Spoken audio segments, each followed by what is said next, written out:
This painting by the 19th century French painter Jacques-Joseph Tissot depicts a tragic scene from the Old Testament story of Cain and Abel, or Qabil and Habil as they're known in Islam, the first two sons of Adam and Eve. Here Cain and Abel are depicted as young men, with Cain in bouts of rage leading Abel to a rocky outcropping to his unavoidable fate, becoming the first martyr on earth and committing the first ever sin. Now this is obviously the ugliest possible consequence of envy, and we might even cringe at this level of evil. Today though, the impact of jealousy and envy are even more compounded. Social media has really made us more connected than ever, and in doing so, we're far more involved and invested in others' lives. Right at our very fingertips, we're counting the blessings of other people instead of our own. And so it's no surprise then why we're the most miserable we've ever been. Why we feel jealousy is a totally natural emotion. Jealousy can be a great driver to do good things, but we know too well its impact when it's left unchecked. Jealousy has as much to do with our own personal insecurities, fears, and idiosyncrasies as it does with our childhood upbringing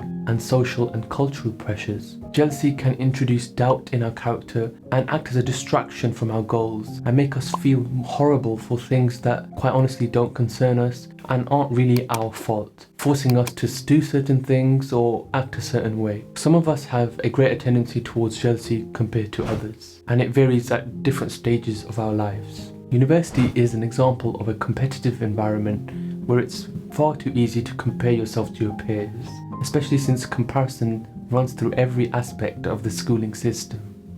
We're constantly in competition in exams, in essays, and in competition for jobs. And this is even more evident at a place like Oxford, where excellence is celebrated and mediocrity is looked down upon. As a PhD student at Oxford, there's even more pressures to excel, a pressure to develop your own research niche, a pressure to keep your professors happy, a pressure to publish or perish, whilst also managing the responsibilities of your own personal life, looking for jobs, and planning your own career and life. And so this week's video is on a slightly different angle to my usual videos on finding focus and overcoming procrastination at university, but I think it really feeds into having a meaningful and productive experience at university, especially with ADHD, where we probably consume more social media than most of our peers. For years, until I reached a level of maturity and success that allowed me to reflect on my own insecurities, I struggled with finding contentment. Medical school is a highly competitive environment and attracts type A personalities that see everything as one big race.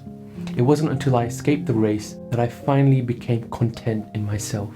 Along the way, there were a few strategies that really helped me stop comparing myself with others, and in this video, I'm going to share these with you. So sit back, grab a tea, and let's get into it. So the first strategy I really want to talk about is understanding your sense of identity. What do you draw meaning from? Understanding where we gain our sense of self-worth from can help us in two ways at university and more generally in life. The first is it can help us better understand our self-identity, the things that make us us. It's easier to not compare yourself to others when you know who you are. And the second is identifying where we draw our self-esteem from can really help us better understand what our insecurities are. Insecurities that make us feel smaller. And both of these are very important because they allow us to find our own personal niche and develop our own signature, which is very important for excelling at university. I can give you an example of this in my own life. For example, I'm a doctor who's interested in academia. I've got an established research niche as a PhD student studying genetic epidemiology. It's far easier for me to feel confident about my self-worth when I hear about the successes of other PhD students who are in a totally different field from me. So there's less direct competition because we're not in any possible race together. But even if we're in a comparable field, by knowing who I am and what strengths and weaknesses I have, knowing my self-identity, it's far easier for me to be secure about my own achievements and wish well for others. These two things are not mutually exclusive. Now my first strategy is all about better defining your self-worth at university, so you're less likely to feel insecure or feel less by others' successes and even wish well for others. But it's in the real world where we can try to better understand and manage the complex feeling of jealousy. And this leads me on to my next strategy: to learn and manage your insecurity triggers. Jealousy is really a pretty complex emotion that we can carry with us.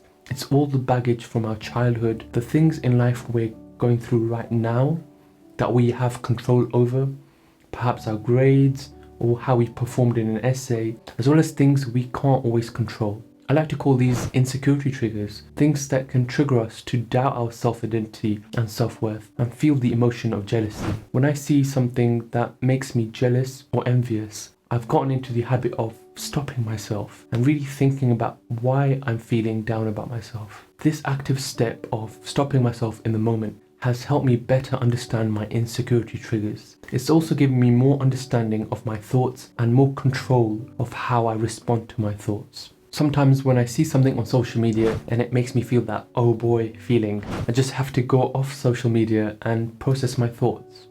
A lot of times I'm not even able to get my head around them or why I feel the way I do, but by just stopping myself in the moment, I can stop my thoughts from spiraling.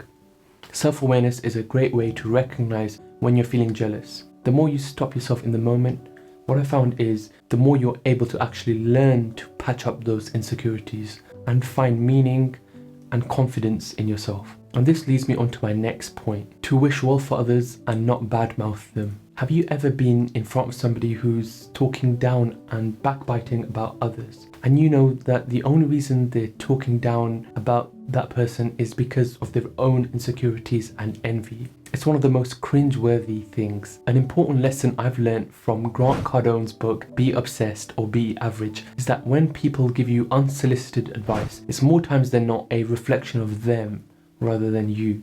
In a similar way, when you have something negative to say about somebody, more times than not, it's because of your own insecurities. I mean, do you not like what that person has to say, or do you not like how they make you feel about yourself? And that's the key thing to distinguish. What's really helped me with these insecurity triggers is talking good and wishing well for people who I might be jealous of for whatever reason. Now, I'm no angel, and there's definitely other students at university I'm jealous of, but would I rather sit back and bring them down to make myself feel better? Or is it better to find something good about them and focus on improving my own self by replacing something negative I have to say about somebody with something good?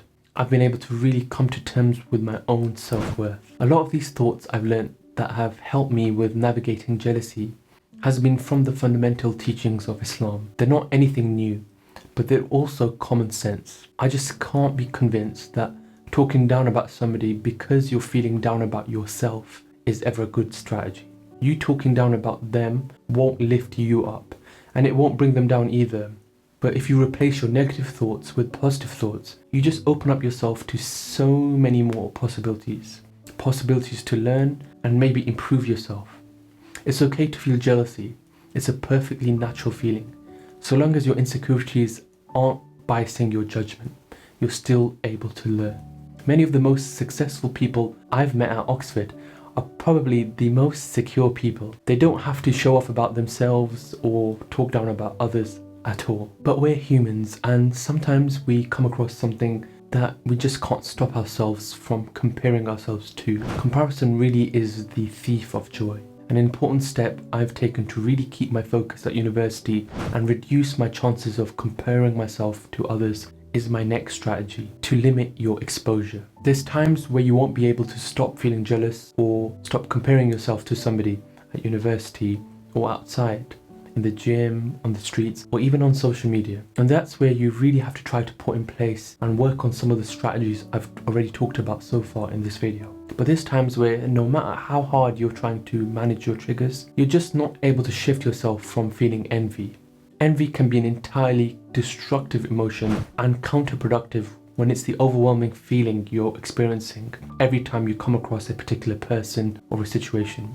In that case, until you're really able to develop some strategies to help you with becoming more mindful about your thoughts and sort out your own insecurities, it may be that you have to entirely limit your exposure to that insecurity trigger. This might not always be possible in real life, but where it's definitely possible is on social media, which is a huge source of unhappiness and comparison today in the world. Let me try to explain this. If there's somebody on social media another student perhaps, or an influencer, or a celebrity. And whenever you come across their tweets or their posts, you're instantly made to feel jealous or envious, and you can't quite shake this feeling. Then it's time to do something about it. Rather than making yourself feel miserable continually, you have to limit your exposure to that trigger. Now, what I tend to do is mute or unfollow people whose content I don't want to see. And this isn't because of anything they're posting or who they are, but it's because of my own insecurities. The mute or unfollow function are a great way of really regulating what you see every single day. It's far better to miss out on what that person is saying rather than to constantly feel down about yourself because of jealousy. I'm not saying this will in any way solve your underlying negative thoughts and insecurities, but it's an important temporizing measure. You can't just hide yourself from everything in life, but you can choose to focus more on some things over other things. I'm usually talking about restricting your social media in the context of being able to study and focus better. But another bonus of restricting social media use at university is that you just don't have the chance to be exposed to something that will make you feel jealousy or envy. You're too busy focusing on your own life and your own loved ones. If you wanted to learn more about this and how I cured my social media addiction, then click on this video in the top right of your screen. Now, the last point, or rather strategy, I want to touch on is keeping a gratitude list. Many Stoic philosophers, including Seneca, Epictetus, Socrates, and Marcus Aurelius, viewed jealousy as a lack of gratitude and a focus on external things rather than all the blessings one has already received. There's a poignant quote by Epictetus that really hit me, and it goes something like, "Keep your attention focused entirely on what is truly your own concern, and be clear that what belongs to others is their business and none of yours." And this is where practicing gratitude really comes in. We spend most of our days focusing on other people and have very little time to really think about what's actually happened in our own lives and all the blessings we've received. If we do the latter and focus on ourselves more, it's no doubt going to help us control our jealousy and control our envy. For over 7 years now, throughout medical school, and more recently whilst I've been doing my PhD, I've been keeping a gratitude list where I write down whenever I'm feeling grateful for something in my life. This simple act is now ingrained in my normal day-to-day habits by taking the time to really reflect over what's transpired in my own life and things that have happened to me. Not because I deserve them, but by the grace of God, I've been able to feel far more contentment. Now, I tend to just use the Notes app for this, but I know many other YouTubers like to use Notion. I just find Notes loads quicker on my iPhone, and it's just a lot more seamless, adding an entry right on the go. The key thing is, whatever you do, try to note down what you're grateful for in your life. This doesn't have to be every day, but whenever you feel like something good has happened to you, it's really helped me feel more grateful and compare myself less with others. Now, I started this video by talking about the most sinister consequence of jealousy and envy, the story of Cain and Abel. And I ended this video by talking about gratitude to God. I really think that jealousy is an emotion, much like any emotion, it has ups and downs.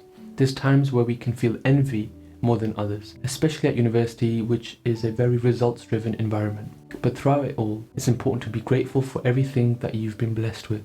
You never quite know when any moment will be your last, or in fact, whether you'll be lucky enough to be blessed with any more blessings. Anyway, that's probably enough from me this week. As always, if you learned something new, like this video and subscribe to my channel to stay up to date with more videos on the strategies, frameworks, and gadgets that I use to find focus and overcome procrastination with ADHD every single day at university. Thanks for watching, and I'll see you next week.